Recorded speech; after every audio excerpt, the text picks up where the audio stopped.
Cette année, avec la classe, nous avons décidé de rencontrer les agriculteurs de notre village. Munis de notre matériel de reporter, nous sommes allés visiter la ferme de Monsieur Wera.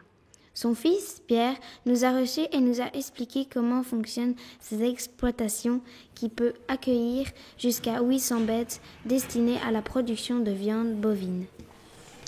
Donc voilà, ici c'est une étable. On met à peu près 8 bêtes par box qu'on nourrit avec le mélange qu'on a fait dans l'autre hangar avec des pommes de terre, du maïs et des pulpes. Un taureau coûte-t-il cher à l'achat ou à l'élevage? À l'achat, ça revient à peu près à 1250 €. Et par jour, par bête, il nous coûte à peu près 2 €. Et à la vente, il repart entre 2000 et 2500 €, tout dépend. À leur arrivée, les bêtes pèsent environ 300 kg, pour atteindre en moyenne 800 kg au bout de 2 ans d'engraissage. La famille Wera élève plusieurs races de taureaux. Donc ici, ce sont des blancs d'Aquitaine. Plus loin, les bruns, ce sont des limousins. Ensuite, il y a des blancs bleus belges qui sont noirs, blancs, bleus, ou ça dépend un peu. Et puis il y a des charolais au bout dans les deux box. C'est quoi la différence entre un taureau blanc-bleu belge et une autre race? Les blancs bleus belges sont des croisements qu'on a effectués pour avoir beaucoup de viande avec peu de graisse dessus. Et les autres races, elles sont plus rustiques et sont moins vite malades et sont plus faciles à élever.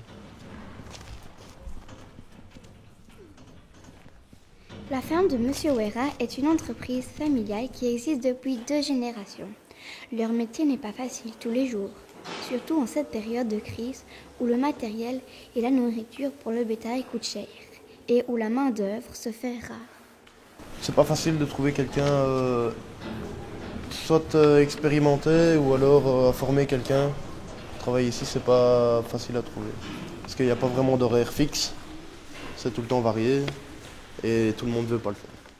En plus de l'élevage, la famille Wera cultive des betteraves, du froment, des escourgeons et de la chicorée sur ses terres avoisinantes. La nourriture pour le bétail est produite sur place, dans un hangar prévu à cet effet et stockée dans des silos. Ici, on est dans le silo de maïs. Ici, c'est un silo, c'est la 2e année qu'il est là. Donc c'est pour ça qu'il y a beaucoup de noirceur au-dessus et sur les côtés. Et toutes les parties noires et les herbes qui poussent dessus, ça on les jette au fumier et on prend que le bon qui est encore dedans. Malgré les difficultés du travail au quotidien, la vie à la ferme est une passion pour Pierre, qui compte bien un jour reprendre l'exploitation familiale.